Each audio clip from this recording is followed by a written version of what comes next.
একসময় এক ঘন জঙ্গলে এক অদ্ভুত পাখি জন্ম নিল। অন্য সব পাখির মতো সে এক রঙের নয়। তার ডানায় জ্বলজ্বল ছিল ৫টি রং: লাল, নীল, সবুজ, হলুদ আর সাদা। শুরুতে জঙ্গলের প্রাণীরা তাকে নিয়ে হাসাহাসি করত। কেউ বলতো, কি আজব পাখি! তাই পাখিটা বেশিরভাগ সময় একা একা থাকত। কিছুদিন পর হঠাৎ করে জঙ্গলে ভয়াবহ আগুন লাগল। গাছপালা পুড়ে ছাই হয়ে যাচ্ছে, প্রাণীরা চারদিকে দৌড়াচ্ছে, কেউ জানে না কিভাবে বাঁচবে।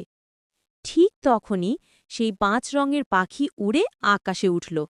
নদীর ধারে গিয়ে ঠোঁটে পানি নিয়ে এসে আগুনের ওপর ফেলতে লাগল। প্রথমে প্রাণীরা অবাক হয়ে দেখল, একটা ছোট্ট পাখি কিভাবে আগুন নেভাবে। কিন্তু পাখি হাল ছাড়ল না।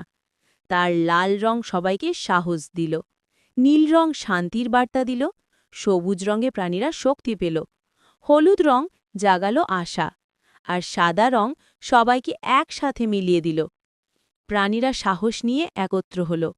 সবাই নদী থেকে পানি এনে আগুন নেভাতে লাগল। কিছুক্ষণ পরেই ভয়াবহ আগুন নিভে গেল। বন আবার নিরাপদ হল। সেদিন থেকে আর কেউ পাখিটাকে অদ্ভুত বলে না, বরং সবাই তাকে ৫ রঙের রক্ষাকর্তা নামে ডাকে।